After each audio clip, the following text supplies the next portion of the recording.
Bueno, estamos de nuevo con ustedes para traerle otro tema de interés, ¿sí? Y en este momento, en esta ocasión, vamos a hablar acerca de la verdadera iglesia de Cristo. ¿Cuál es la verdadera iglesia? Porque, bueno, el cristiano sabe cuál es la verdadera iglesia, ¿no? Solo que hay predicadores por ahí que son de otro tipo de iglesia, como es la católica, que dicen que ellos son la verdadera iglesia de Cristo. Entonces ahora vamos a comprobarlo por la Biblia y vamos a comprobarlo por la historia y la Biblia. Este tema es largo, pero voy a tratar de resumir. La historia y la Biblia, de historia universal, voy a hablar de historia universal y de Biblia, va a darles el veredicto final de cuál es la iglesia de Cristo. Sí, así que para comenzar tenemos que comenzar por el origen, cómo inició, cómo comenzó y con quién comenzó. Así que eso es lo que queremos hablar hoy, por lo menos en Génesis capítulo 12, verso 1. Pero Jehová habló Jehová había dicho a Abraham: vete de tu tierra y de tu parentela y de la casa de tu padre a la tierra que te mostraré. En el mismo capítulo 12, verso 2 dice: y haré de ti una nación grande y te bendeciré. De ahí comienza todo, la nación grande. Ahora Génesis 26, capítulo 26, verso 24. Y se le apareció Jehová aquella noche y le dijo: yo soy el Dios de Abraham, tu padre. No temas, porque yo estoy contigo y te bendeciré y multiplicaré tu descendencia por amor de Abraham, mi siervo. Esto es cuando le habló a Isaac. Dios le habla a Isaac y le dice que su siervo es Abraham. Génesis 25, 23. Y le respondió Jehová: dos naciones hay en tu seno, y dos pueblos serán divididos desde tus entrañas. Un pueblo será más fuerte que el otro pueblo, y el mayor servirá al menor. Esto es con respecto a Esaú y a Jacob. Así que esta es la parte donde ya sale la descendencia de Abraham, de Isaac y la de Jacob, pues, supuestamente, por supuesto. Pues.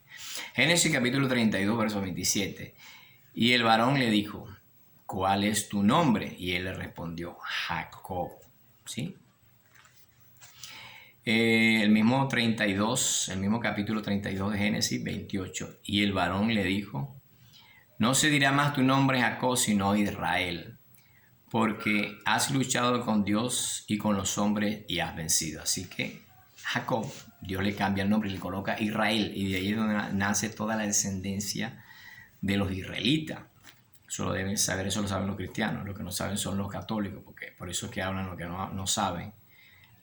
Israel dura 430 años como esclavos en Egipto, ¿verdad? Y en Génesis capítulo 35, verso 22, los hijos de Jacob son, ¿cuántas tribus son? 12 tribus. Acuérdense que esta tribu tiene mucho que ver con lo que viene más adelante. Tenemos la tribu de Benjamín, de Rubén, tenemos la tribu de Leví, de Judá, de Simeón, de Gad, Aser, Nectalí, Manasés, Isaacar, Zabulón, José y Benjamín. Esas son las 12 tribus de Israel. Y acuérdense que el Mesías sale de la tribu de Judá, ¿sí? Pero ya vamos a ver eso. Éxodo capítulo 2, verso 1 dice: un varón de la familia de Leví y tomó una mujer y a la hija de Leví, y de ahí nació Moisés, de la hija de una mujer de Leví. Así que Moisés era de la tribu de Leví. Por eso es que Aarón también era de la tribu de Leví, y los hijos de Aarón eran también de la tribu de Leví, por eso que eran sacerdotes. Entonces, fíjese todo lo que viene. Éxodo capítulo 3, verso 1. Llamamiento de Moisés. Dios llamó a Moisés. Sí. Éxodo 6, capítulo 6, verso 7. Os tomaré por mi pueblo y seré vuestro Dios. Esto es cuando Dios le dice a Moisés que le diga eso al pueblo, que ellos van a ser el pueblo de Dios. Y él será su Dios.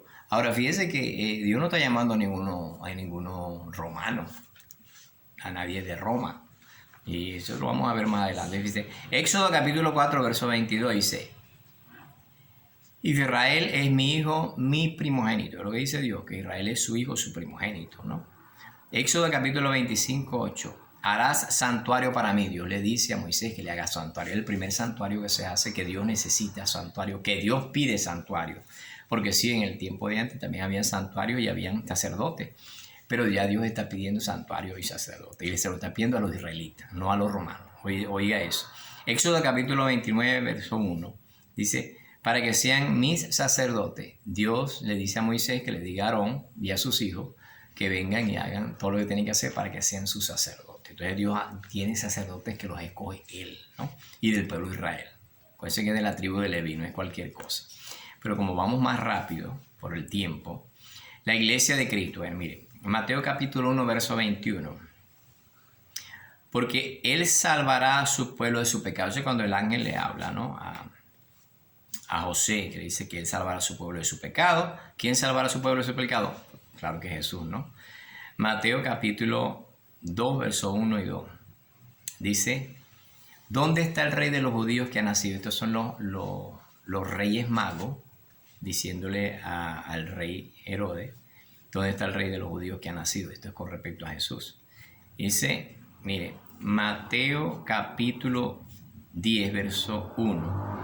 Elección de los 12 discípulos. Viene aquí Jesús y escoge los 12 discípulos. Ahora, acuérdense que lo que pasa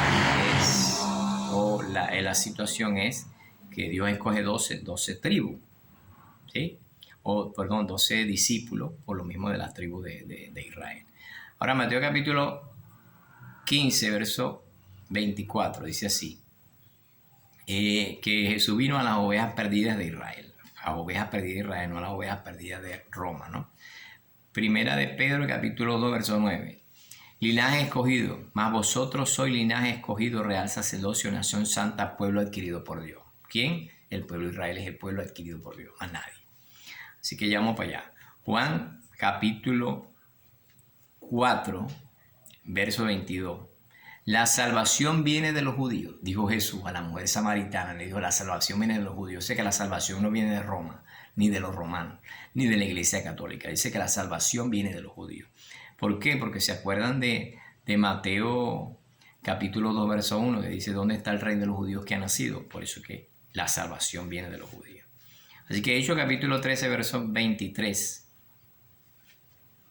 De la descendencia de este y conforme a lo que Dios dijo, Dios levantó a Jesús como Salvador a Israel. Así que esa es una de las cosas que tenemos que tener en cuenta. Dios levantó a Jesús como Salvador de Israel, no a los romanos. ¿Ok?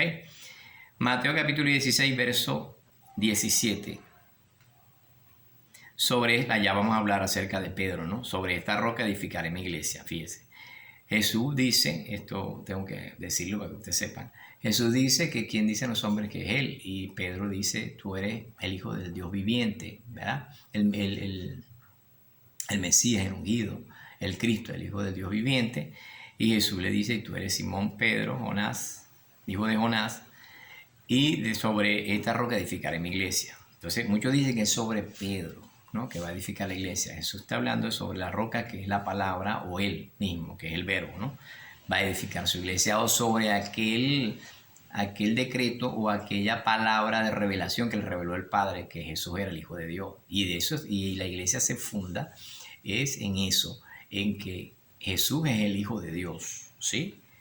Y que creamos que Jesús es el Cristo. Pues eso, de ahí es donde se va a formar la iglesia. Pues, mire, Mateo capítulo 7, verso 24.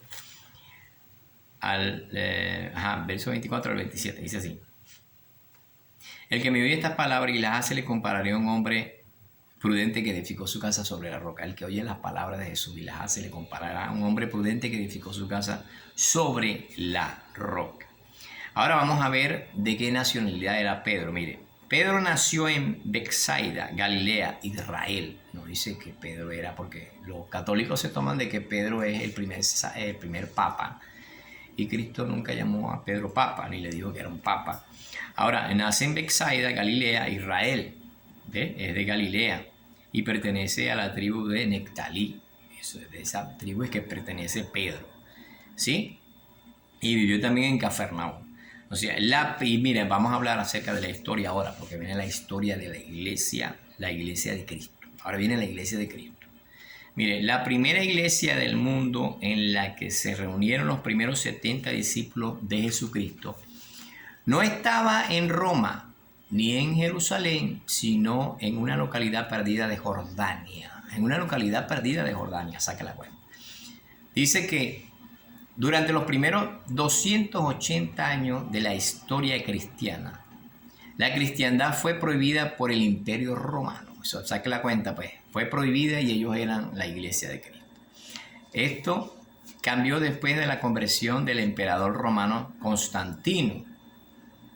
Este legalizó el cristianismo en el Edicto de Milán en el año 313. Así también la iglesia cristiana que Constantino promovió era una mezcla del verdadero cristianismo con el paganismo romano. Sí, había una mezcla con el paganismo.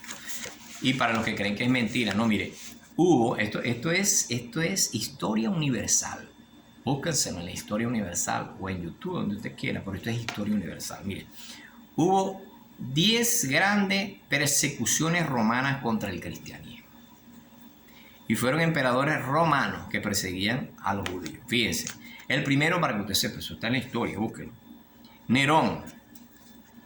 El segundo, Domiciano. El tercero, Trojano. El cuarto, Marco Aurelio. El quinto, Séptimo Severo. El sexto, Maximiano.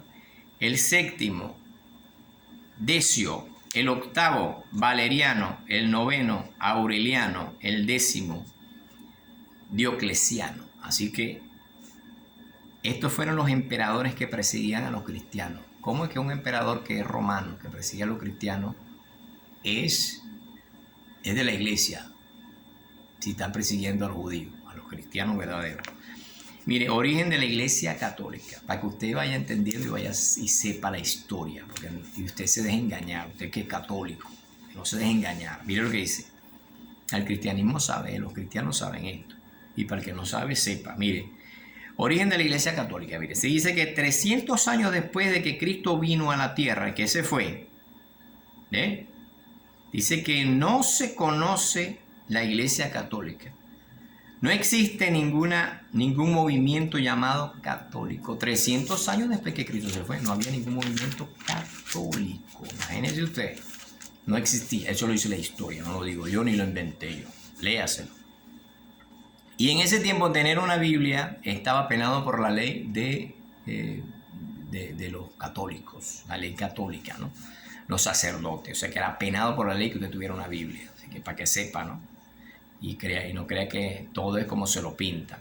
Mire, el 27 de febrero del año 380, el cristianismo se convirtió en la religión exclusiva del Imperio Romano por un edicto o un decreto del emperador Teodosio, ¿sí? Lo que tuvo trascendentales consecuencias.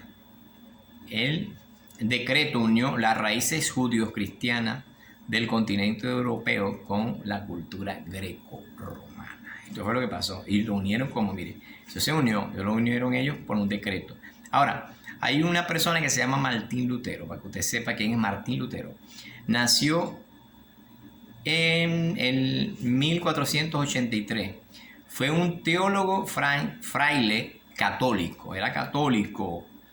Se hizo monje agustino en 1505. Martín Lutero clavó sus 95 famosas tesis en la Iglesia Católica de Wittenberg el 31 de octubre del año 1517. Así que eso lo puede buscar usted. Entonces, Martín Lutero lo que hizo fue que leía la Biblia y vio que en la Biblia se hacía cosas que no decía la Biblia.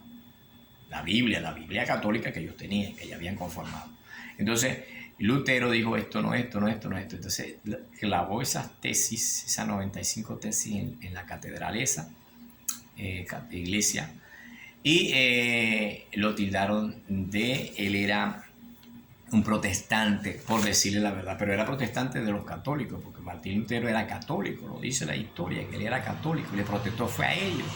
Ahora, nosotros adquirimos, ¿sí? El creer en lo que él creía Martín Lutero, en la Biblia, por supuesto. Y entonces de ahí es que viene que nos llaman protestantes. Pero no hay ningún protestante, para mí no somos protestantes, somos los que estamos juntos con la verdad en Cristo Jesús y en la Biblia, ¿sí? Ahora mire, para ir concluyendo, ¿no? Para hacerlo más corto, ¿no? Marcos capítulo 3, verso 35, porque todo aquel que hace la voluntad de Dios, ese es mi hermano y mi hermana y mi madre. ¿Sí? Y voy terminando. O sea que no es ninguna iglesia, ni es evangélica ni es católica. El que hace la voluntad de mi Padre, de Dios, ese es mi hermano.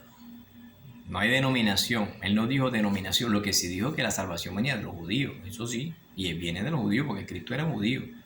Cristo le dijo a la mujer que la salvación venía de los judíos y Cristo era de la tribu de Judá. Así que Pedro era de la tribu de Nectalí y así los demás usted puede estudiar y se da cuenta que era de esa misma tribu, que no podía ser de otra tribu. Y primera de Juan capítulo 2 verso 17, el que hace la voluntad de Dios permanece para siempre. Así que una de las cosas que les quería decir para ya concluir, para ir concluyendo el tema, porque no quiso hacerlo más largo, porque es muy largo, tiene muchos textos bíblicos y pasaríamos mucho rato, pasaremos horas aquí explicando yo cada texto. Ahora fíjense, yo no puedo decir que la iglesia verdadera es la católica cuando perseguía a los judíos. Es un absurdo histórico decir que ellos son la iglesia de Cristo. Es un absurdo decir que ellos son la iglesia de Cristo cuando 300 años después que Jesús se fue, no se conocía ninguna iglesia llamada católica, ni había ningún movimiento llamado católico. 300 años después, saque la cuenta. Ahora adaptan o adoptan la religión o las creencias cristianas porque no podían matar a los judíos. No pudieron matarlos porque hubieron 10 persecuciones, ustedes lo vieron, de los romanos, de los emperadores romanos. Entonces, si hay persecuciones a los emperadores romanos y hacen un edicto para que la religión sea la cristiana, entonces, como dicen ellos, y tienen fe, hay fecha en la historia de que ellos no son la verdadera iglesia. La verdadera iglesia es la que hace la voluntad, ni siquiera la evangélica, es la que hace la voluntad del Padre, mi verdadero hermano y mi hermana. Entonces, es lo que le quiero dejar que usted entienda. No se deje engañar, estudie, lea, indague, ¿sí? Lo que nos gusta es que nos den la comida recalentada, una comida que otro se la come y después la vomita. No, cómase su comida usted. ¿Qué le quiero decir? Escudriñe usted, estudie usted, busque y se dará cuenta que no va a ser engañado. Si usted es engañado es porque usted no estudia, si es engañado porque usted quiere que lo engañen los demás.